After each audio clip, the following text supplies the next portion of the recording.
महाशिवरात्रि आखिर है क्या? यह रात आपके जीवन की काया को पलटने की रात है। डिम डिम डिंकत डिम्ब डिम्ब डमरू पाणौ सदा यस्य वै फुंग फुंग फुंकत सर्पजाल हृदयम घंग घंग च घंटारबम। इस साल ऐसा क्या खास है महाशिवरात्रि? इस बार एक विशेष संयोग ये है कि 2026 सूर्य का साल है। इस दिन उत्तराषाढ़ा नक्षत्र रहेगा। इस महाशिवरात्रि पर भगवान शिव का एक विशेष मंत्र है, अघोरेभ्योऽथ घोरेभ्यो घोर घोर तरेभ्यः सर्वेभ्यः सर्व सर्वेभ्यो नमस्ते अस्तु रुद्र रूपेभ्यः। एक तो ये 4 प्रहर कौन से हैं? इस प्रहर में भगवान शिव की उपासना, उनका ध्यान व्यक्ति के जीवन में कई अनहोनी घटनाओं को टाल देता है। इस महाशिवरात्रि पर किन किन राशियों पे क्या क्या असर पड़ने वाला है? इस महाशिवरात्रि पर हर राशि के लिए कुछ न कुछ विशेष वस्तुएं बताई गई है जिन्हें हमें विशेष रूप से भगवान शिव का अर्चन करना चाहिए।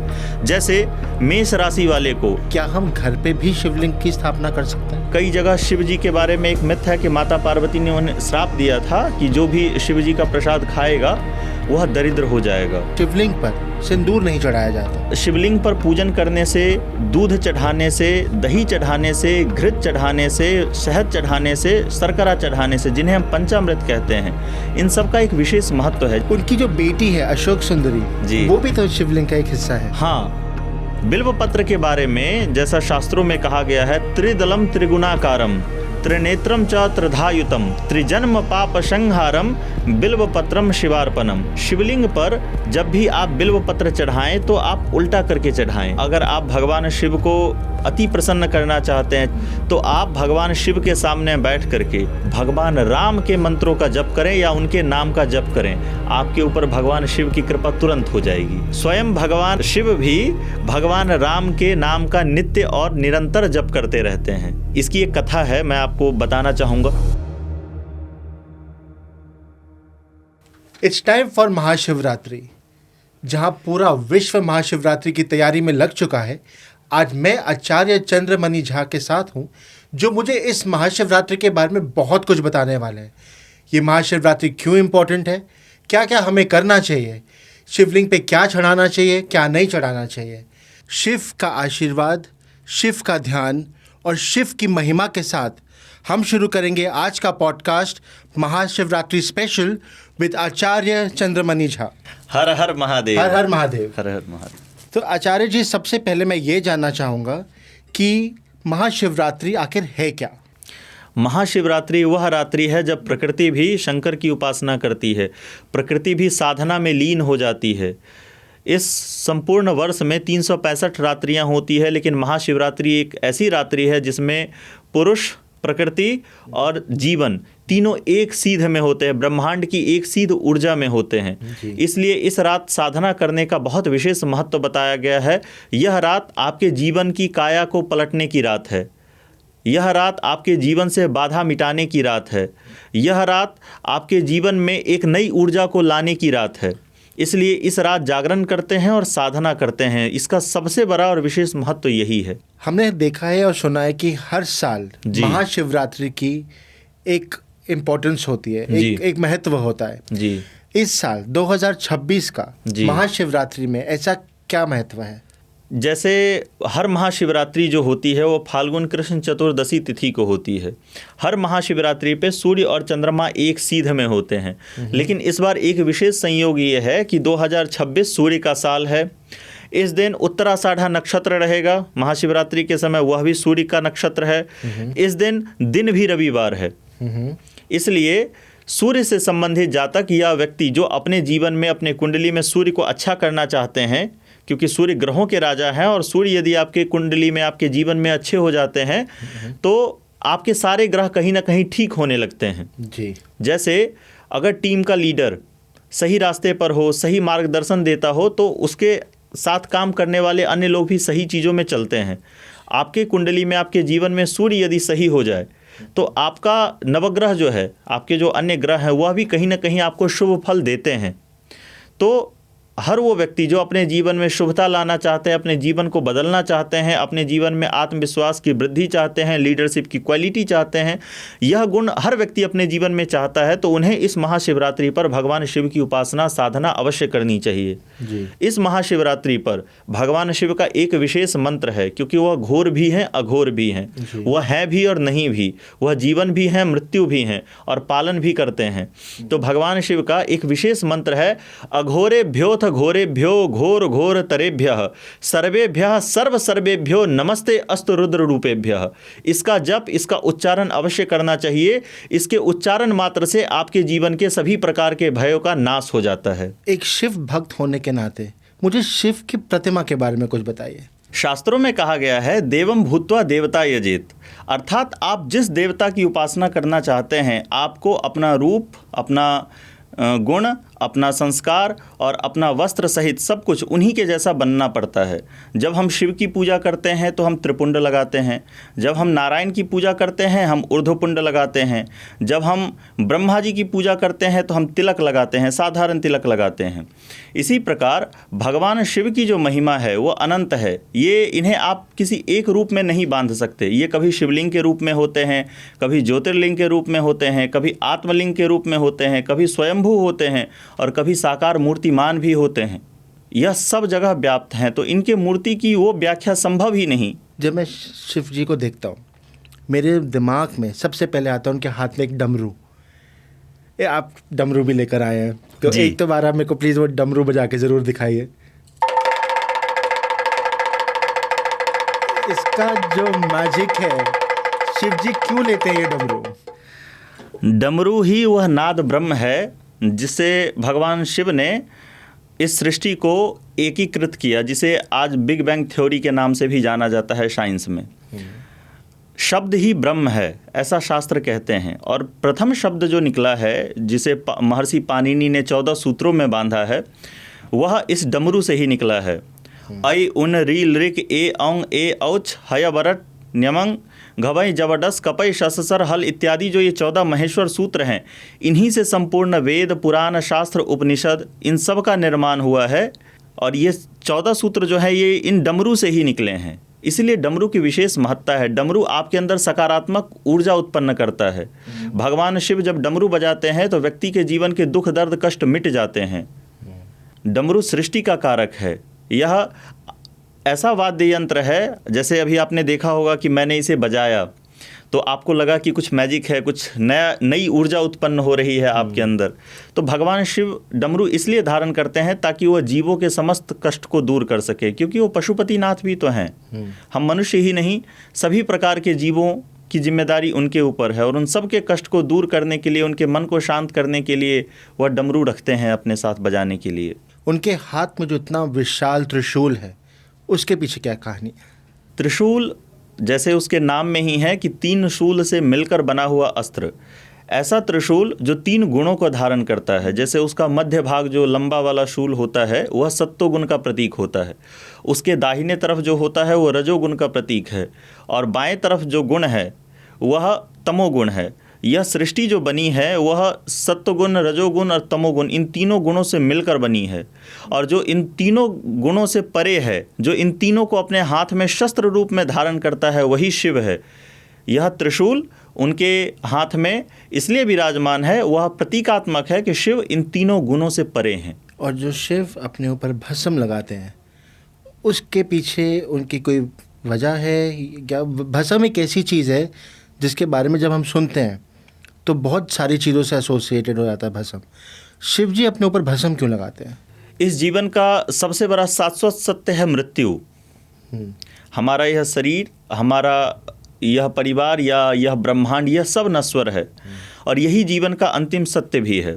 शिव अपने ललाट पर, अपने शरीर पर भस्म इसलिए धारण करते हैं ताकि सदैव स्मरण रहे कि हम जो कुछ कर रहे हैं सब नश्वर है, एक ही सत्य है, वह है ईश्वर।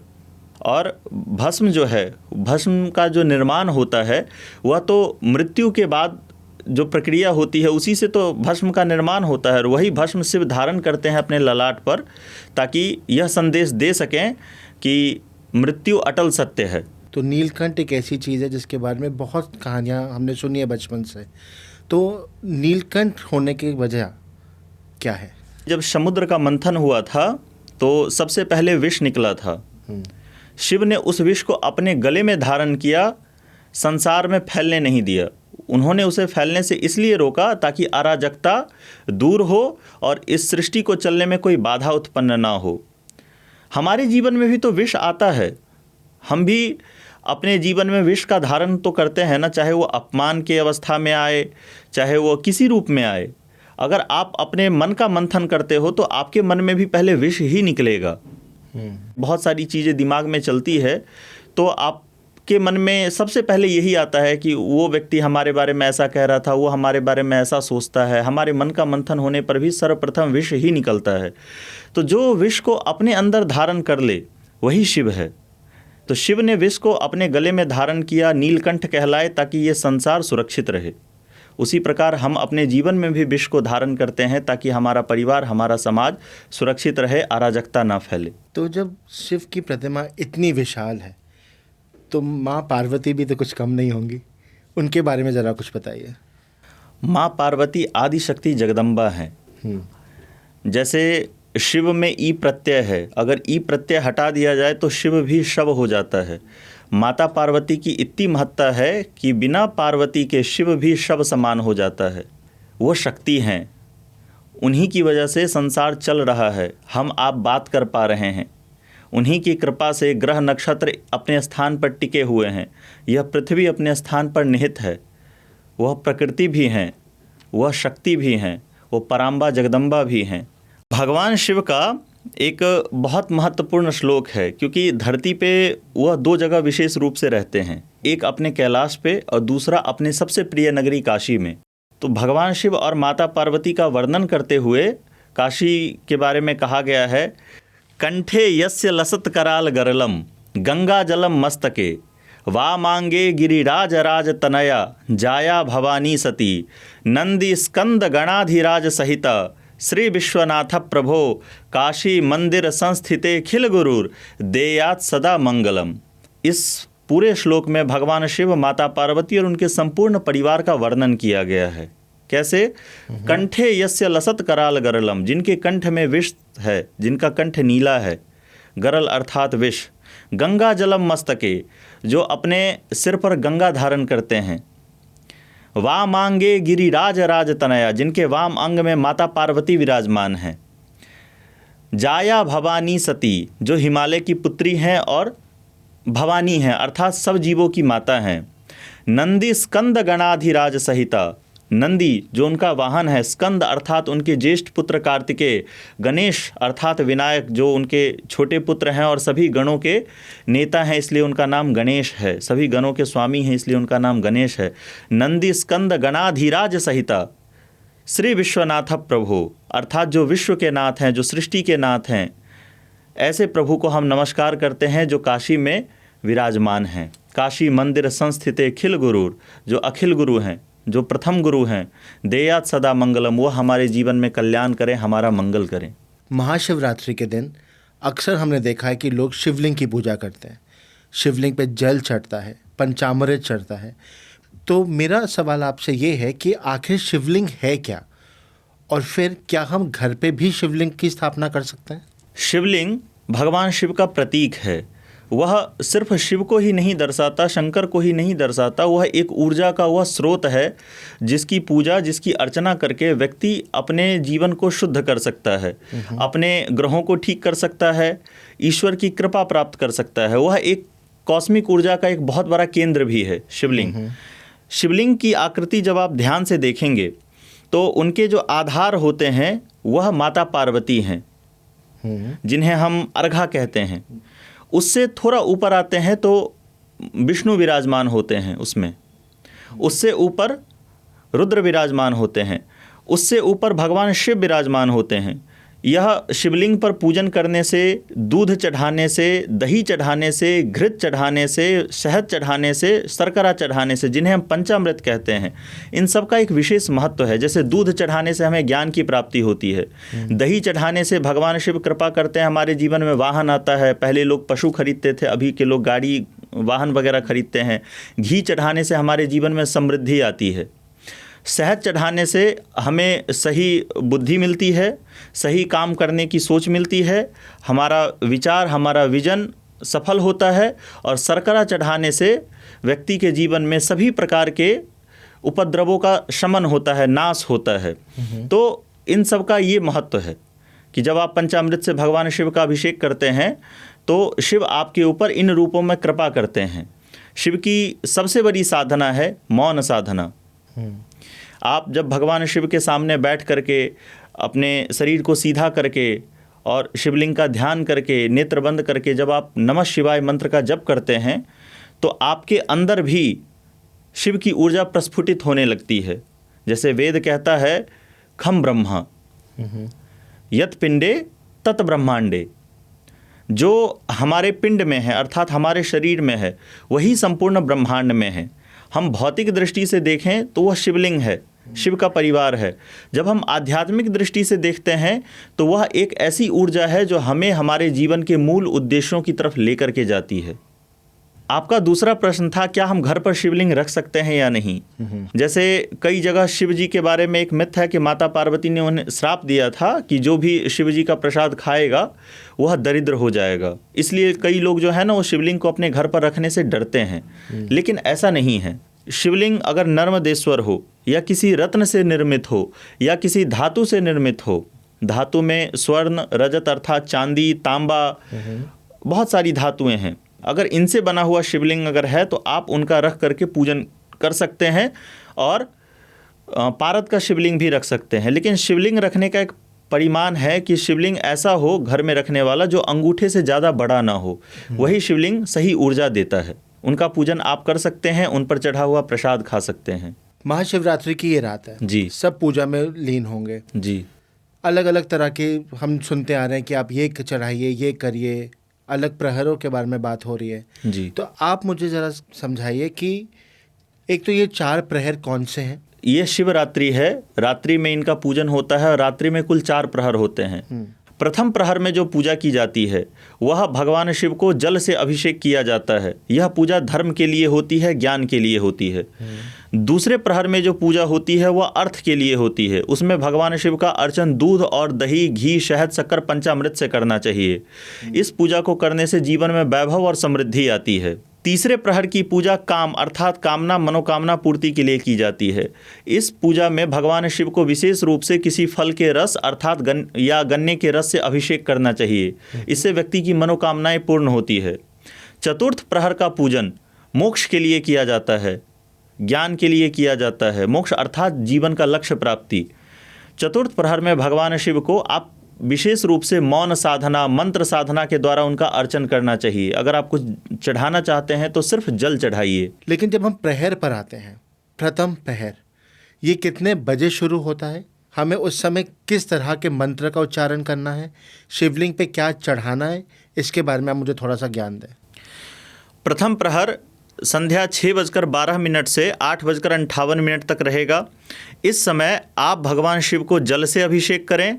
विशेष रूप से शिवलिंग पर बेल पत्र और दुर्वा का अर्चन करें, आपके लिए बहुत शुभ रहेगा। क्या ऐसा हमें दूसरे प्रहर में करना चाहिए जिससे हमें लाभ मिले? दूसरे प्रहर का मंत्र है तत्पुरुषाय विद्महे महादेवाय धीमहि तन्नो रुद्रः प्रचोदयात्। इसे रुद्र और शिव गायत्री भी कहते हैं। इस प्रहर में विशेष रूप से भक्तों को पंचामृत चढ़ाना चाहिए। इसके बहुत विशेष लाभ हैं क्योंकि यह अर्थ का प्रहर है और इस समय शिवलिंग पर भगवान शिव पर पंचामृत चढ़ाने से जीवन में भौतिक सुख सुविधाओं की वृद्धि होती है। दूसरा प्रहर रात्रि में 8:59 से 11:58 तक रहने वाला है। तीसरा प्रहर जो आधी रात को शुरू होगा, ये वो समय है जहाँ पे महाशिवरात्रि का असली टाइम शुरू होता है। जी, इस समय हमें किस चीज़ का ध्यान रखना चाहिए? तीसरा प्रहर जो आरंभ हो रहा है वह रात्रि 12 बजे से लेकर 3 बजे के मध्य अर्थात 11:58 से लेकर के 2:57 के आसपास तक रहने वाला है। तीसरे प्रहर में भगवान शिव को फल के रस से अभिषेक करना चाहिए या गन्ने के रस से रुद्राभिषेक करना चाहिए और विशेष रूप से भगवान शिव को गुलाब के पुष्प से अर्चन करना चाहिए शिव महिम्न स्तोत्र के द्वारा। इससे जीवन में सभी प्रकार के कामनाओं की पूर्ति होती है। किन किन फलों का इस्तेमाल किया जा सकता है? क्योंकि अभी जिस तरह का सीज़न है, कुछ ऐसे फल हैं जो हम इस्तेमाल कर सकते हैं, जैसे सेब है, संतरा है, क्या ये इसका इस्तेमाल हो सकता है? हर उस फल के रस से अभिषेक कर सकते हैं जिनमें रस होता है। जैसे आपने एक नाम लिया संतरा, तो इनके रस से आप अभिषेक कर सकते हैं। आप अनार के रस से अभिषेक कर सकते हैं। यदि यह नहीं प्राप्त होता है तो आप गन्ने के रस से भी भगवान शिव का अभिषेक कर सकते हैं। इसकी भी बहुत महत्ता है, क्योंकि गन्ने का एक नाम है ईख अर्थात लक्ष्मी, और भगवान शिव, जैसा कि ये तीसरा प्रहर कामनाओं की पूर्ति के लिए विशेष रूप से कहा गया है, तो इस तीसरे प्रहर में फलों के रस से अभिषेक करने का महात्म्य ही यही है कि व्यक्ति के जीवन की मनोकामनाएं इसी प्रहर में पूर्ण होती हैं। और इस प्रहर का विशेष मंत्र है पंचाक्षरी मंत्र ओम नमः शिवाय। इसका जप अवश्य करना चाहिए, भले आप 108 बार करें या 1008 बार करें या जितनी बार आप कर सकते हैं, अवश्य पंचाक्षरी मंत्र का जप करना चाहिए। और आखिर में जो चौथा प्रहर है जी, इस समय जी, हम लोगों को किस चीज़ का ध्यान रखना चाहिए, कौन सा ऐसा मंत्र पढ़ना चाहिए, क्योंकि ये एक तरह से आखिरी प्रहर का अभिषेक है। चतुर्थ प्रहर साधना का प्रहर है, मोक्ष का प्रहर है।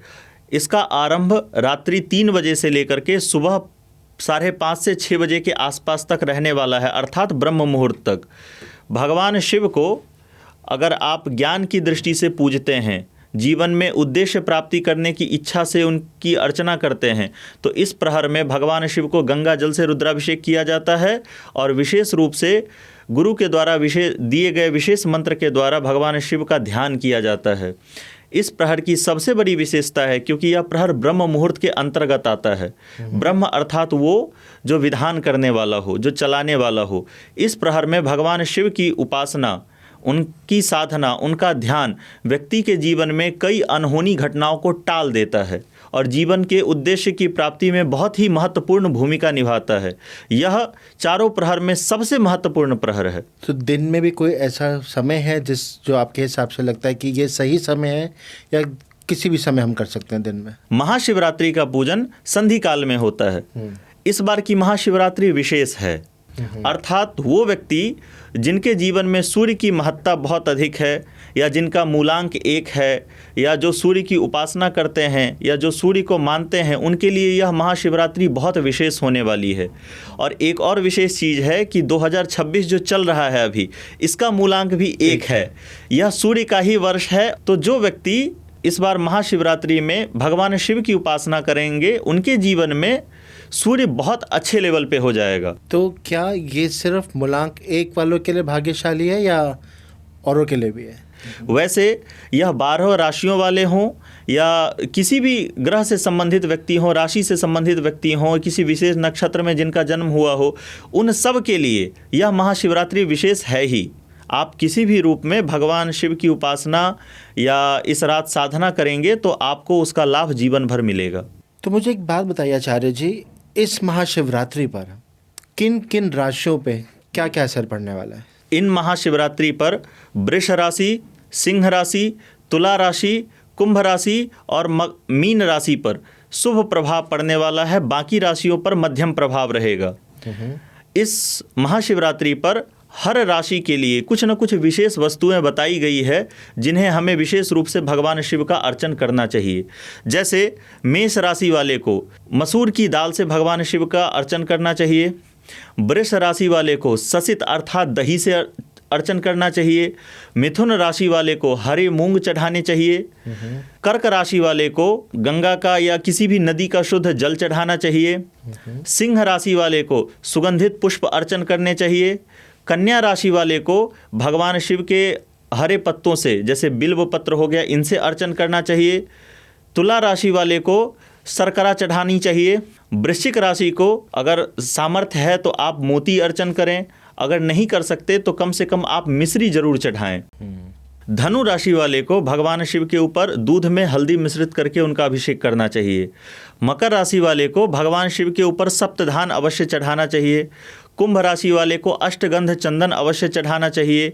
और मीन राशि वाले को सुगंधित जल, इत्र या भांग अवश्य चढ़ाना चाहिए। इससे भगवान शिव की इन विशेष राशि वालों पर विशेष कृपा होती है। आचार्य जी, मैंने बहुत बार सुना है कि सोमवार को अगर शिवलिंग पे कुछ चढ़ाएं जी, मंगलवार को आप ये चढ़ाएं, बुधवार को आप ये चढ़ाएं जी। इनके पीछे वैदिक कारण क्या है? वैदिक कारण ग्रहों से संबंधित है। सप्ताह में 7 दिन होते हैं, हर दिन एक एक ग्रह को रिप्रेजेंट करता है।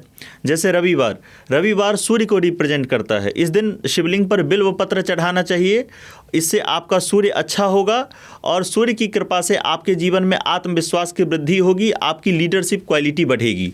जैसे सोमवार चंद्रमा को रिप्रेजेंट करता है। चंद्रमा का आपने देखा होगा कि वो भगवान शिव के मस्तिष्क पर भी विराजमान होता है, इसलिए उनका एक नाम चंद्रशेखर भी है। वास्तव में चंद्रमा जीवन में मन और माता का कारक है। सोमवार के दिन भगवान शिव को शिवलिंग पर यदि आप दूध से अर्चन करते हैं, दूध चढ़ाते हैं, तो इससे आपका मन शांत होता है, आपका फोकस क्लियर होता है और चंद्रमा से संबंधित जितने भी दोष आपकी कुंडली में हैं उन सब का निवारण होता है। मंगलवार जैसे उसके नाम में ही है कि वह मंगल अर्थात ताकत को रिप्रेजेंट करता है। मंगलवार के दिन भगवान शिव को विशेष रूप से पूजन के उपरांत शिवलिंग पर मसूर की दाल चढ़ानी चाहिए।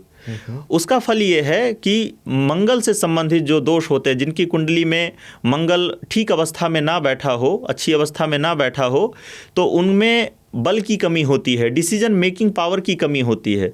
तो मंगलवार के दिन शिवलिंग पर मसूर की दाल चढ़ाने से आपका बल बढ़ता है, आपका पराक्रम बढ़ता है, आपका डिसीजन मेकिंग पावर बढ़ता है। बुधवार के दिन शिवलिंग पर हरे मूंग अवश्य चढ़ाने चाहिए, क्योंकि बुध आपके कुंडली में आपके जीवन में बुद्धि का कारक है, वाणी का कारक है, गले का कारक है। यदि आप संगीत से संबंधित क्षेत्रों में काम करते हैं या आप ऐसे किसी फील्ड में काम करते हैं जो आपके वाणी से संबंधित हो, जिसमें आपको बोलना हो, इसमें मीडिया भी आती है, तो बुधवार के दिन भगवान शिव को हरे मूंग से अर्चन करने पर आपकी बुद्धि अच्छी होती है, शुद्ध होती है, सद्बुद्धि प्राप्त होती है, आपकी वाणी शुद्ध होती है और आपके बोलने की कला निखर कर सामने आती है।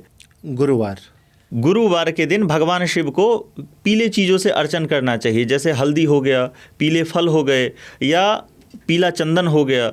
गुरुवार के दिन शिवलिंग पर इन सब वस्तुओं को चढ़ाने से आपके कुंडली में गुरु मजबूत होते हैं।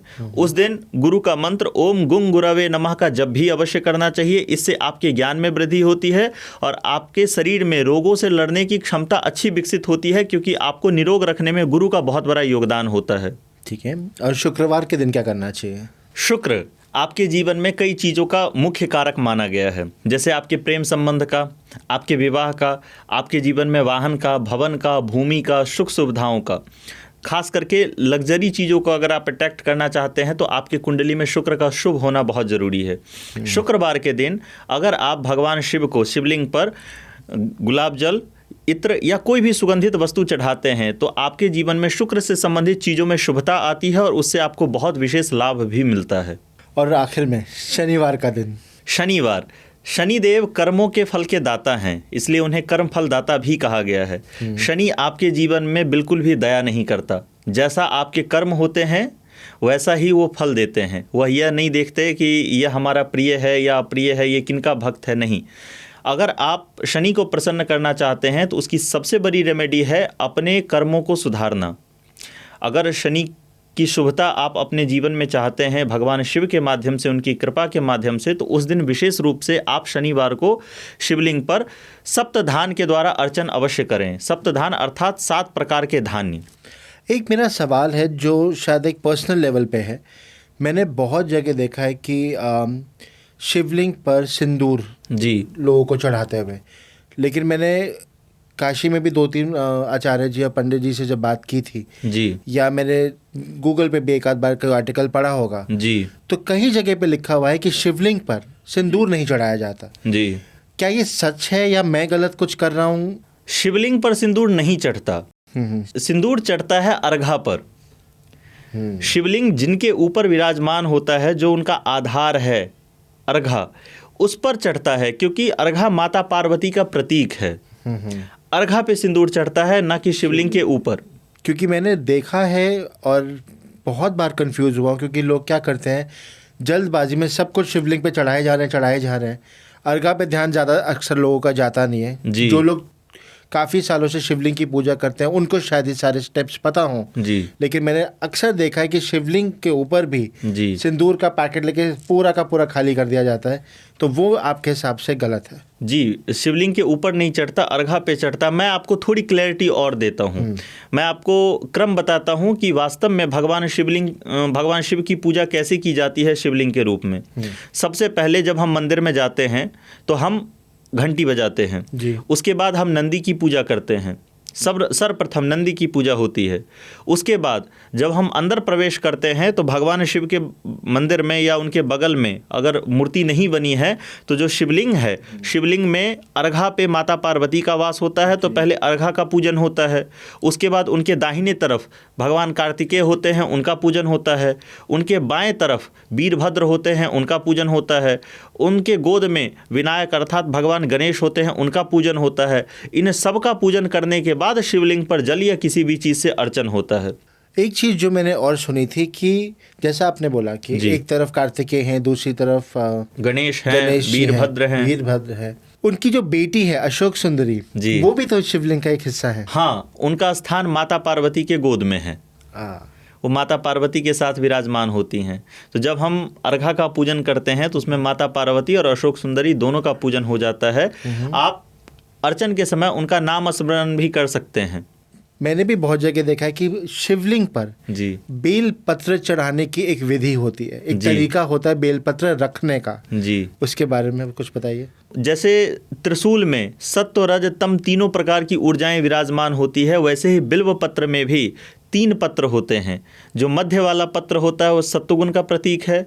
जो आपके बिल्व पत्र पकड़ने पर जो आपके दाहिने तरफ आता है वो रजोगुण का प्रतीक है, और जो बाएं तरफ आता है वो तमोगुण का प्रतीक है। शिवलिंग पर जब भी आप बिल्व पत्र चढ़ाएं तो आप उल्टा करके चढ़ाएं। जो प्लेन वाला भाग होता है वह शिवलिंग के ऊपर जाता है, और उसकी जो दिशा मानी गई है कि जो मध्य वाला पत्र है जिसमें सतोगुण वास करता है, उसका मुख या उसका जो सिरा होता है वो नॉर्थ अर्थात उत्तर दिशा की ओर होना चाहिए, जिधर अर्घा का मुख होता है जी। वो शिवलिंग पर बिल्व पत्र चढ़ाने का सही तरीका है। और हर बिल्व पत्र पर चढ़ाते समय भगवान शिव के पंचाक्षर मंत्र का जप अवश्य करना चाहिए। बिल्व पत्र के बारे में जैसा शास्त्रों में कहा गया है, त्रिदलम त्रिगुणाकारम त्रिनेत्रम च त्रिधायुतम त्रिजन्म पाप संहारम बिल्व पत्रम शिवार्पणम, जिसमें 3 दल हैं जो 3 गुणों से युक्त है। सत्व रज तम त्रिदलम त्रिगुणाकारम त्रिनेत्रम अर्थात जो त्रिनेत्रधारी भगवान शंकर को प्रिय है। त्रिधायुतम जो 3 विधाओं से युक्त है। त्रिजन्म पाप संहारम जो आपके 3 जन्मों के पाप का नाश कर दे। त्रिजन्म पाप संहारम बिल्व पत्रम शिवार्पणम, ऐसे बिल्व पत्र को हम भगवान शिव के ऊपर चढ़ाते हैं और उन्हें प्रणाम करते हैं। वो कौन सा ऐसा मंत्र है जो एक आम आदमी अपनी जिंदगी में अगर रोज करे जी तो उससे भगवान शिव प्रसन्न हो? उसका सबसे साधारण मंत्र पंचाक्षरी ही है। या अगर आप भगवान शिव को अति प्रसन्न करना चाहते हैं कि उनकी कृपा आपके ऊपर शीघ्र हो, तो आप भगवान शिव के सामने बैठ करके या उनके शिवलिंग के पास बैठ करके भगवान राम के मंत्रों का जप करें या उनके नाम का जप करें। आपके ऊपर भगवान शिव की कृपा तुरंत हो जाएगी। ये एक ऐसी चीज़ है जिसके बारे में शायद मुझे बिल्कुल नहीं पता था। स्वयं भगवान शिव भी भगवान राम के नाम का नित्य और निरंतर जप करते रहते हैं। इसकी एक कथा है, मैं आपको बताना चाहूँगा, शॉर्ट में छोटे स्तरों में बताना चाहूँगा कि माता पार्वती जो थी वह प्रतिदिन विष्णु सहस्त्र नाम का पाठ करती थी। उसमें उन्हें समय लगता था। तो भगवान शिव ने उनसे पूछा कि प्रिय ये तुम क्या करती हो? तो उन्होंने कहा कि प्रभु मैं भगवान विष्णु की पूजन करती हूँ और उनके सहस्त्र नाम का पाठ करती हूँ। तो भगवान शिव ने कहा राम रामेति रामेति रमे रामे वरानने सहस्र नाम तत्तुल्यम राम नाम वरानने। अर्थात तुम जो भगवान विष्णु का 1000 नाम का पाठ करती हो, यदि तुम एक राम नाम लो तो 1008 जो भगवान विष्णु के सहस्र नाम हैं उनके पाठ करने का फल मिल जाता है। तो राम नाम की बड़ी महिमा है। यदि आप शिवलिंग के पास बैठ करके भगवान राम का स्मरण करें या उनके नाम का जप करें तो भगवान शिव आपसे तुरंत प्रसन्न हो जाएंगे। ये ऐसी चीज़ है जिसके बारे में मुझे बिल्कुल भी ज्ञान नहीं था, पर ये आपने मेरे को जो समझाया है आज जी, ये बहुत महत्वपूर्ण है मेरे लिए। जी आचार्य जी, जाने से पहले मैं चाहता हूँ कि आप हमारे लिए संस्कृत के कुछ ऐसे श्लोक करिए जिससे हमारे मन में एक अलग सी ऊर्जा पैदा हो। जी। और हम शिव जी का ध्यान करते हुए जी महाशिवरात्रि की ओर बढ़ते चले जाएं। बिल्कुल। मैं चाहूँगा कि सबसे पहले इन श्लोकों को पढ़ने से पहले मैं आपको डमरू का एक नाद सुनाऊं।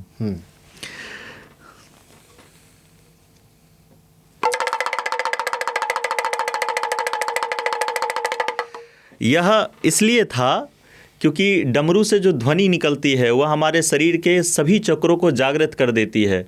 इसके बाद जो हम श्लोक का उच्चारण करेंगे वह शब्द जो आपके कान के माध्यम से आपके अंतरात्मा के भीतर जाएगा वह वास्तव में आपके अंदर की सकारात्मक ऊर्जा को जागृत कर देगा। जैसे भगवान शिव के ध्यान में पहला श्लोक है, ध्याये नित्यम महेशम रजतगिरिनिभम चारुचंद्राबतंसम रत्नाकल्पोज्ज्वलांगम परशुमृगवरा भीतिहस्तं प्रसन्नम पद्मासीनं समन्तास्तुतममरगणैर्व्याघ्रकीर्तिं वसानं विश्वाद्यं विश्ववन्द्यं निखिलभयहरं पंचवक्त्रं त्रिनेत्रम।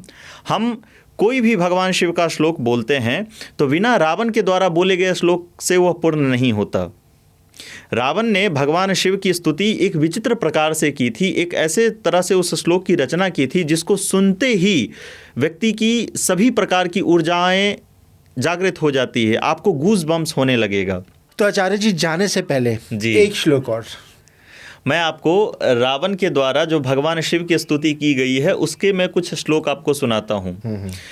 पहला है, यस्याग्रे द्राट द्राट द्रुत द्रुट ममलम टन टटंटम टटंटम तैलम तैलम तु तैलम खुखु खुखु खुखुमम खं खखं खं खखं खं डंसन डंसन डुडंसन डुहि डुहि चकितम भूपकम भूयनालम ध्यायस्ते विप्रगाहे सबसति सबलः पातु वह चंद्रचूडः डिम डिम डिंकत डिम्ब डिम्ब डमरु पाणौ सदा यस्य वै फुं फुं फुंकत सर्पजाल हृदयम घं घं च घंटारबम बम बम बंकत बम्ब बम्ब वहनम कारुण्य पुण्यात् परम भम भम भंकत भम्ब भम्ब नयनम ध्याये शिवम शंकरम।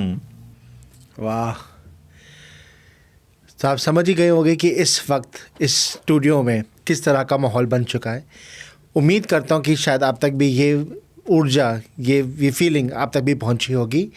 आचार्य जी बहुत बहुत शुक्रिया इस पॉडकास्ट में आने का और महाशिवरात्रि के बारे में मुझे वो सब समझाने का जिससे मुझे इस साल मुझे ही नहीं सबको फ़ायदा होगा। शुक्रिया, बहुत बहुत धन्यवाद। हर हर महादेव। हर हर महादेव।